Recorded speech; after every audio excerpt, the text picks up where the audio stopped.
वंदे मातरम साथियों, आईएमपी बेच 2026 में आपका स्वागत है। हम पढ़ रहे हैं फसल उत्पादन का चैप्टर नंबर 16। ठीक है, इसके पहले वाले जितने भी चैप्टर होंगे, मुझे उम्मीद है आप सभी लोगों ने वीडियो देखकर रिवीजन लगा लिया होगा। तो आज हम जो चैप्टर पढ़ने वाले हैं, चैप्टर नंबर 16, जिसे हम बोलते हैं व्यावसायिक फसलों की खेती। टोटली ऑब्जेक्टिव आपके यहाँ से बनने वाले हैं। ठीक है, तो इस चैप्टर को बहुत अच्छे से आपको पढ़ना है भैया, क्योंकि ऑब्जेक्टिव है और एक ऑब्जेक्टिव हमारा 1 नंबर का बनने वाला है, तो इसलिए थोड़ा सा आपको ध्यान में पढ़ना है। इसके पहले जो हमने चैप्टर पढ़ा था वो पढ़ा था औषधीय फसलों की खेती। किसके बारे में पढ़ा था? औषधीय फसलों की खेती। तो आप देख पा रहे हैं M agri nursing institute Ujjain का यूट्यूब चैनल। ठीक है, अब हम जो हमारा एम इंस्टीट्यूट होता है वो आपको पीएटी यानी कि पीएटी की तैयारी करवाता है, प्री एग्रीकल्चर टेस्ट की, जिसमें क्रेश कोर्स 15 मार्च से प्रारंभ होने वाला है। ठीक है, जो भी लोग ऑफलाइन ज्वाइन करना चाहते हैं उनका स्वागत है। दूसरा, आईसीआर की तैयारी भी यहाँ पर करवाई जाती है, साथ ही बीएससी एग्रीकल्चर करवाया जाता है। मध्य प्रदेश का सबसे सस्ता बीएससी एग्रीकल्चर, यानी कि मात्र 25,000 रुपए फीस में आपका बीएससी एग्रीकल्चर हो जाता है। उसके साथ यानी कि एससी और एसटी ओबीसी के अगर छात्र हैं तो 18 से 20,000 रुपए तक स्कॉलरशिप भी आपको मिल जाती है। ठीक है, तो बीएससी एग्रीकल्चर करने के लिए आप हमसे संपर्क कर सकते हैं। ठीक है, 11th plus PAT, 12th plus PAT और एग्रीकल्चर से संबंधित सारी आपको क्या करवाई जाती है, तैयारियां करवाई जाती है। ठीक है, तो चलो आगे बढ़ते हम लोग कि हमारे इस चैप्टर से क्वेश्चन किस तरह से पूछे जाने वाले हैं। तो प्रश्न उत्तर यानी कि मैंने बताया टोटली क्या भैया, विकल्प है। सॉरी। तो पहला क्वेश्चन बनता है, लेमन घास से साग उत्पादन एवं तेल की गुणवत्ता पर निम्नलिखित में से किस घटक का प्रभाव पड़ता है? यानी कि साग उत्पादन करना है और तेल की गुणवत्ता पर क्या प्रभाव पड़ता है? तो फसल की प्रजाति और मृदा की उर्वरता पर, जलवायु एवं कटाई का समय पर, या आसवन की अवस्था और उसकी विधि पर। आसवन यानी कि तेल निकालना। ठीक है, या उपरोक्त सभी का घटक। तो आपका जो राइट आंसर आएगा, उपरोक्त सभी घटकों का क्या करता है, प्रभाव पड़ता है गुणवत्ता पर। ठीक है, किस किस पर बात कर रहे हैं हम? गुणवत्ता पर। किसकी? लेमन घास की। अगर ये सारी स्थिति गड़बड़ होती है तो गुणवत्ता में प्रभाव पड़ेगा। ठीक है, याद रखना। सिट्रल का संबंध है, कई बार दोस्त भाई आपको ज्यादा समझने की आवश्यकता नहीं है, जो ऑब्जेक्टिव है वो टोटली आप यहाँ सिर्फ आंसर रट के जाओ, ऐसे के ऐसे क्वेश्चन आपके बैठेंगे। सिट्रल का संबंध है लेमन घास से, नेपियर घास से, जेट्रोपा से और खस घास से। तो आपका राइट आंसर आएगा लेमन ग्रास से, है ना। सिट्रल का संबंध किससे है? लेमन ग्रास से है, आपका राइट आंसर आएगा।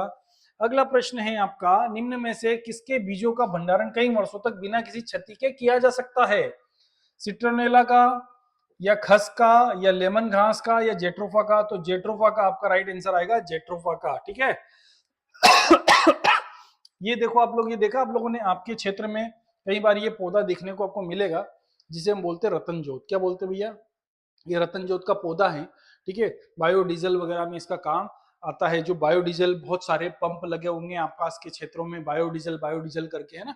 तो वो इसी रतन जोत से प्रोसेस करके बनाया जाता है। बायोडीजल में उपयोगी है ना। आपका प्रश्न है, लेमन ग्रास है, पुदीना है, अभी बताया मैंने, रतन जोत है, या इनमें से कोई नहीं? तो राइट आंसर क्या आएगा? रतन जोत। ये पौधा था रतन जोत के बीज। खस घास बोने का समय है जून के अंतिम सप्ताह तक से अगस्त तक, नवंबर से दिसंबर तक, या जनवरी से फरवरी तक, या वर्ष भर। तो आप खस घास को जून से अंतिम सप्ताह से अगस्त तक लगा सकते हैं, ये आपको ध्यान में रखना है। अगला प्रश्न है, रिक्त स्थानों की पूर्ति कीजिए। ठीक है, अब रिक्त स्थान में यानी कि सिम्बोपोगान फ्लेक्सुओसस का वानस्पतिक नाम, यानी किसका वानस्पतिक नाम है? तो भाई रट लो, लेमन ग्रास का। किसका? ये दिख रही ना आपको, ये लेमन ग्रास ही बेटा। ठीक है, तो लेमन ग्रास का वानस्पतिक नाम क्या है? सिम्बोपोगान फ्लेक्सुओसस। फ्लेक्सुओसस याद रखना पड़ेगा। लेमन ग्रास तेल में मुख्य घटक है, यानी कि सिट्रल, यानी किसके द्वारा? सिट्रल के द्वारा। खस घास का वानस्पतिक नाम क्या है? वेटिवेरिया। बोलो, वेटिवेरिया जीजेनियडिस। वेटिवेरिया जीजेनियडिस। 2 बार में बोलना पड़ता है। ठीक है, बॉटनिकल नेम बड़ा होता है, इसलिए थोड़ा सा आपको 2 बार में आपको याद रख सकते हैं। ठीक है, 1 नंबर का नंबर आपके कहीं भी नहीं जाना चाहिए दोस्त, समझ में आई। पुदीना का वानस्पतिक नाम है मेंथा आर्वेंसिस। मेंथा आर्वेंसिस। पुदीना का कुल लेमिएसी। पुदीना का कुल क्या है? लेमी ऐसी आपने भाई पुदीना तो सब लोगों ने खाया होगा, देखा भी होगा, गन्ने के जूस पिया भी होगा, तो उस गन्ने के जूस में नींबू भी डाला होगा, नींबू भी डाला होगा तो पुदीना भी डाला होगा, उसी के साथ आपने क्या पिया होगा, गन्ने का जूस पिया होगा, ठीक है ना। तो इसलिए आपको याद रखना ही पड़ेगा बेटा, मेंथा आर्वेंसिस क्या है, वानस्पतिक नाम, लेमिएसी क्या है, कुल। ठीक है, आगे आ जाओ। विश्व का सबसे अधिक पुदीना में उत्पादित होता है कहां पर, तो भारत में ही होता है, ये भी आपको ध्यान में रखना है, क्या होता है, भारत में ही होता है। रतन जोत का वानस्पतिक नाम है जेट्रोफा कर्कस, जेट्रोफा कर्कस आपको याद रखना पड़ेगा, ठीक है, जेट्रोफा कर्कस।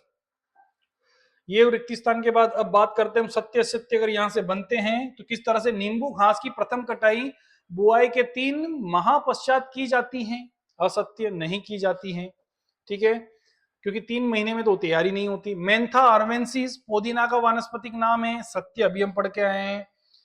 हिमालयन मेंथा की उन्नत किस्म है, सत्य है, ये उन्नत किस्म है हिमालयन, आपको ध्यान में रखना है, सटीक क्वेश्चन, ठीक है।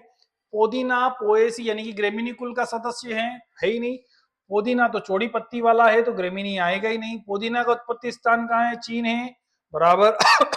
पुदीना की खेती के लिए भूमि का पीएच मान 6.5 से 8.0 के बीच होना चाहिए, बिल्कुल होना चाहिए, सत्य राइट आंसर आएगा आपका।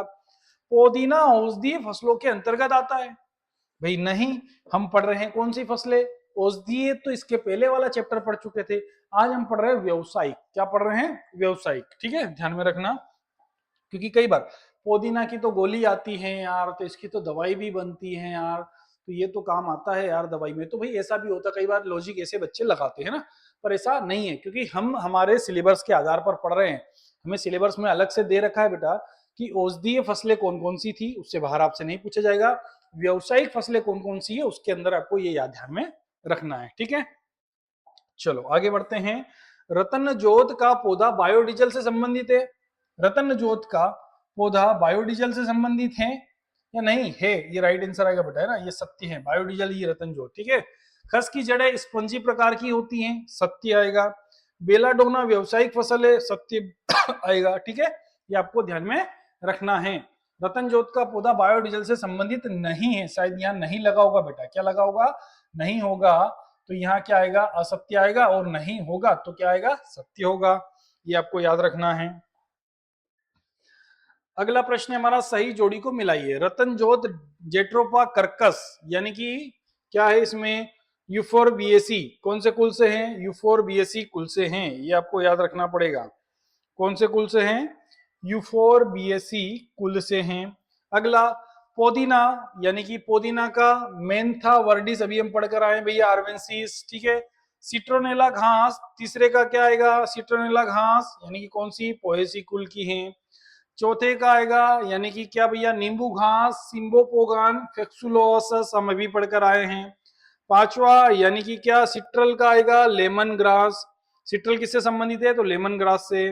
बायो ईंधन किससे संबंधित है, जो जेट्रोपा से है ना। चंदन किससे संबंधित है, सेंटेलमन एल्बम से हैं, ठीक है। तो आपको ये क्या करना पड़ेगा, याद रखना पड़ेगा, और ये सही जोड़ी मिलानी पड़ेगी, आ गई समझ में। इन सही जोड़ी से ऑब्जेक्टिव, ऑब्जेक्टिव से सही जोड़ी, प्रश्न, है ना, बहुविकल्प से सत्य सत्य, सत्य से बहुविकल्प कुछ भी बन सकता है, ठीक है, ये आपको ध्यान में रखना पड़ेगा। चलो आगे आते हम। एक शब्द और वाक्य में उत्तर लिखिए। सिट्रोनेला घास के किस भाग से तेल निकाला जाता है, तो पत्ती और प्ररोह से, याद रखना है, किससे निकाला जाता है, पत्ती एवं प्ररोह से निकाला जाता है। अगला प्रश्न है हमारा, सिट्रल घटक से संबंधित पौधे का नाम है, लेमन घास। सिट्रल घटक से संबंधित, सिट्रल यानी कि किस में होता है, लेमन ग्रास में होता है, आपको ध्यान रखना है। रतन जोत के पौधों के किस भाग से तेल प्राप्त होता है, रतन जोत के किस पौधे से, रतन जोत के किस भोग से तेल प्राप्त होता है भैया, क्या याद रखोगे, बीजों से, किससे प्राप्त होता है, तो बीजों से प्राप्त होता है।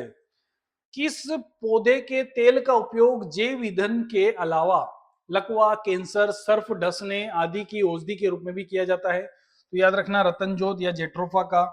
मेंथा का कुल क्या है, ले मी ए सी, अभी हम पढ़कर आए थे, मेंथा का कुल ले मी ए सी, ठीक है, ये आपको ध्यान में रखना है अच्छे से, ठीक है। आई होप आप लोगों को सारे ऑब्जेक्टिव क्लियर होंगे दोस्त, है ना। क्लियर होने के साथ साथ आपको याद भी होना चाहिए, तभी जाकर आप सटीकता से अपनी परीक्षा में सारे सही उत्तर लगा पाएंगे। ठीक है, अगले नेक्स्ट वीडियो आपको मिलते रहेंगे। परीक्षा के पहले सारे वीडियो आपके खत्म भी हो जाएंगे, तो इसलिए आप उनका रिवीजन बहुत अच्छे से लगाते रहिए। मिलते हैं नेक्स्ट वीडियो में। वंदे मातरम।